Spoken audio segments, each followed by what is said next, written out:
Oh, we got some big names coming up, but 5 big names that you should avoid in your FPL team. Welcome to the Gianni Battici YouTube show. Hope you guys are well. These are 5 FPL traps for game week 1. Yeah, that's right. We're looking at 5 players who are very popular, but I'm saying don't pick, or certainly don't pick in game week 1. Without further ado, let's have a look who we've got for you. We're going to start with the big one. Here's the 6th most popular midfielder in the game, around 25% owned, Bukayo Saka. Now, I like Saka. Saka's a very good FPL asset, but is he a good FPL asset from game week 1? I don't think so. Let's look at some of the reasons behind that. Guys, if you're enjoying the show, hit the like button, but also do subscribe to the channel if you're new around here. Hoping to get lots of subscribers ahead of the new season because I've got so much pre-season content planned. Hit that notification bell when you do. So look, the reason why I'm wary over Saka, first up, is his summer activity, right? He went all the way for England in the Euros. He's not going to get a proper pre-season.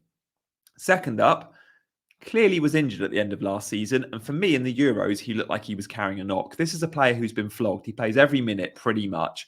And with that, I just think he needs a break more than most players, and he's not going to get a break. Will he be in the match day 1, game week 1 squad? Yeah, he probably will be. Will he be firing? That's what I'm wary about. But another reason why I'm so hesitant on Saka is his price. Now, we can see here he's 10 million, and this is a year in which we need the money. We got to spend 12.5 on Salah, 15 on Haaland. And if we need the money and we want to cover Arsenal's attack, should we be looking at other options in the same team? Odegaard is 8.5, had a summer off. Martinelli is 7. Now, these players maybe don't come with the explosive nature of Saka, but that's going off last season. What about if we go after the season before that? Well, Martinelli, Odegaard, Saka all got the same amount of points, and they were all 8.5 at the start of last season. But because Saka performed so well, sure, he's had a price rise. He comes with penalties. Odegaard wasn't at his best, and Martinelli missed a lot of minutes and arguably lost his place. If Martinelli is back in that team and he's first choice over Trossard and Jesus on the left-hand side, he offers as much goal threat for me in open play as Saka, and he's a great 3 million saving. Sure, he doesn't have penalties. Odegaard's similar threat, and he's 1.5 million less. I just think if we want to cover Arsenal attack, you consider Havertz, you consider Odegaard, you consider Martinelli if you've got to save some money. The fixtures too, some good home games to start the season, but 3 tough away trips. They go to Villa, Spurs and City. I'm not saying don't go and buy Saka. I'm saying don't buy him game week 1. Maybe you can bring him in from game week 6, for example, especially those maybe looking at a game week 6 wildcard. So look, there are reasons for me not to invest in Saka, but I do have 5 other big names coming up. And by the way, guys, if you want to join my mini league, the code is M7UEO5. There is a link in the description to join. Come along and join the mini league if you fancy. I was giving out the wrong code earlier in pre-season. Soz. Arsenal attack, by the way, just mentioning this as a final point on Saka, it wasn't perhaps as good as you might think. Sure, it's a good attack, but they don't produce the attacking numbers of Man City, of Liverpool, even of Newcastle. I ranked Arsenal 4th from the scout members area when I was looking at goals, XG, big chances. All in all, Arsenal were 5th for big chances last season. They were 3rd for XG, and they scored the 2nd amount of goals. But the big chance volume is considerably lower than all others mentioned here, including Chelsea, Newcastle, Liverpool, Man City. So given the fixtures and given their big chance creation last year, I'm just a little bit hesitant. I'm not hesitant on covering the Arsenal attack. I'm hesitant in covering them with a 10 million asset, you know? Havertz and Martinelli definitely on my mind. Let's move, shall we, to the second player I think we should be avoiding this game week 1. And I'm seeing Ezri Konsa in a ton of content creators' drafts and just my friends on social media. Konsa's in everyone's team. He's 4.5 million, but when we rank the 4.5 million defenders in terms of ownership and below, Konsa's the 3rd most popular. He's in nearly 1 in every 5 teams, and I don't quite know why.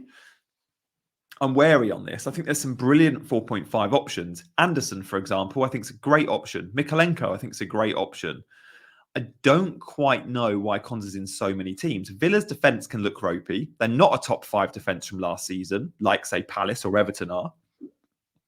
They've got great 4.5 options. And when I look at the fixtures, they don't scream clean sheet. I think they concede to West Ham. I think they concede to Arsenal. Yeah, maybe a clean sheet against Leicester and Everton and Wolves. Maybe there's 1 or 2 clean sheets in those 3, but they don't scream tons of clean sheets coming at Villa Park. And many have looked at the new BPS and gone, oh, Konsa's a great buy because he actually gets fouled more than the other defender. So he's going to get +1 in the BPS. great. His BPS might go up, but I still don't think he'll be getting bonus points, because to get bonus points, he's going to need to keep a clean sheet. So for me, I'm still looking to swerve Konsa. He's not been in any of my preseason drafts. I think there's much better 4.5 options out there. Also, just mentioned, he doesn't carry huge goal or assist threat. And there's other 4.5s or 4 defenders that actually do carry some goal threat. Like you can go and sign Barco at 4 million, who carries great assist threat. You look at 4.5 assets in the likes of Anderson, who carry goal threat. So just one to consider there. 4.5s, I'm not mad at all on Ezri Konsa. Guys, do check out, by the way, Fantasy Football Scout if you fancy. There's a link in the description to sign up pre-season. It's a brilliant offer, 40% off. We're going to continue the theme with 4.5s because you've just seen on that last list who's top. Nearly 25% owned, Dan Burn. Now, Dan Burn was in my first and my second draft, but the more and more I draft, I'm kind of keeping that Newcastle 4.5 defender slot free. I do want Dan Burn in my team, or I do want a Newcastle defender in my team at 4.5, but that could be Lewis Hall. That could be Lloyd Kelly. That could be Tony Livramento at right back if Trippier leaves. Dan Burn just feels risky because, and I tweeted this on the 17th of July, Lewis Hall, Dan Burn, Lloyd Kelly are all 4.5 million. 2 of the 3 will start because Botman's injured, right? And Cher is starting at centre-back, and then there's the right-back slot. Although I'm guessing Eddie Howe will be shopping. And since then, Malik Thor has been very heavily linked with Newcastle. If Newcastle are going to sign a centre-back like Malik Thor from AC Milan, he'll play alongside Fabian Cher in Botman's absence. And Burn will have a chance of playing left-back. But is it too risky? Unless we know for sure game week 1 Dan Burn is starting, he won't be in my game week 1 team. I need some assurances. The signing of Lloyd Kelly, who can play left-back and left centre-back. The fact Lewis Hall did so well at the end of last season at left back, and the fact that Livramento can also play there, and the fact that Livramento could play right back if Trippier leaves, Livramento is going to be in everyone's team. So Dan Burn, I'm not saying it's a bad pick right now. Bookmark it, keep him in your team at 4.5 to know that's going to be a Newcastle 4.5 defender, but it doesn't have to be Dan Burn. And maybe ahead of game week 1, we get a little bit more info. Dan Burn could absolutely be a trap. So that's 3 players. I've had 2 4.5 defenders. I've had Saka, but there's 2 other big names. So we're going to kick off the final 2 with Raya. Now, Raya is the most popular first choice goalkeeper in the game, right? When I look at the most popular goalkeepers in FPL in terms of ownership, everyone's picking Raya. And I don't quite get it. Turner is the most popular, 4 million option because he's bench fodder. And then Raya at 22%. Raya is in a ton of teams, more than 1 in 5. But guys, tell me why Raya's in your team, because I don't quite get it. Yes, he keeps more clean sheets than most. Fine. Does that get you huge points as a goalkeeper? Because last season, Raya kept way more clean sheets than the rest, and he still wasn't the best performing goalkeeper. Pickford, we can see, outscored him. Raya, in terms of points last season, 135 points. Well, that's fine. Like, great. Second highest keeper. But the likes of Ben White and Saliba, over 150. Now you're looking like way over 150. So if you want to cover the Arsenal defence, I feel like the only types of people that are buying Raya, and I've looked at it, are going, oh, I need to cover the Arsenal defence on the cheap. Spend the extra 0.5 and get an Arsenal centre-back at 6 million would be my advice. It's worth it because the likes of Saliba will outscore Raya, I think, by 30, 40 points over a season, because Raya's not getting save points. He doesn't get bonus points. So sure, he'll get some clean sheets, whilst Saliba will get some bonus and he'll get some goals.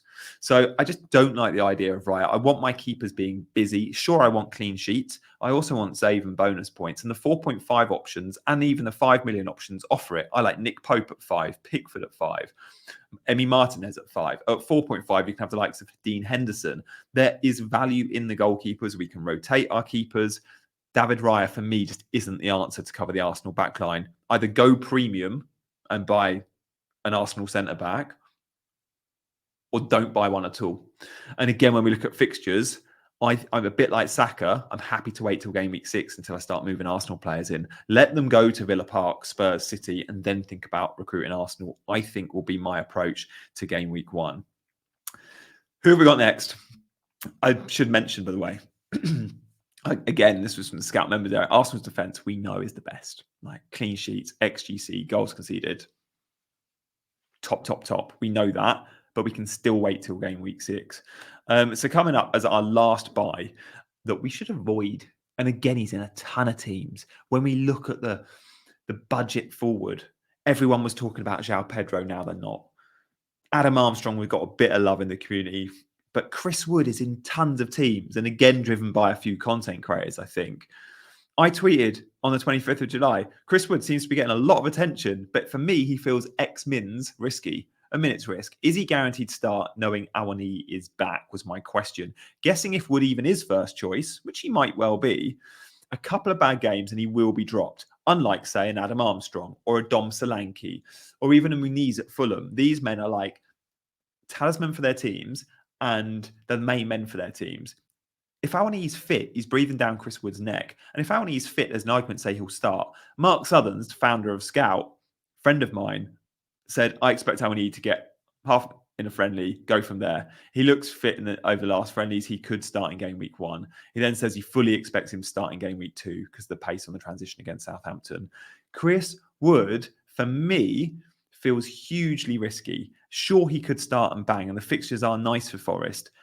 But if he has a bad game, he's straight out. And when in a season when we're thinking about rolling transfers and accumulating transfers, he just doesn't feel safe for me. I know Nuno likes him and I know he was good last season, but he was given the chance to play because Awani was injured. Chris Wood was never the first choice. Has never been really, other than when everyone's fit, first choice at Forest. Therefore, I'm just hesitant on 6 million Chris Wood. Some will agree with that, and many will have Chris Wood in their draft and go, Gianni's talking nonsense there. I would just divert the attention to someone that really knows Forest, Mark Southerns. Went to a lot of home games last season. If he says Awani is probably going to be first choice when fit, he's probably going to be first choice when fit. So just err on the side of caution there. So the 5 picks. We went through Saka, a couple of 4.5s that I'm not overly keen on. Dan Burn is in my team, but it's a placeholder. And then Ezri Konsa. And then, of course, David Raya, definite swerve for me. And for me, also Chris Woods. They are 5 players that I think could troll you early on this season. Guys, if you've enjoyed this video, please do hit the buttons, like and subscribe to the channel. Loads of content planned. Hit that notification bell on your way out, and we'll see you next time. Bye-bye.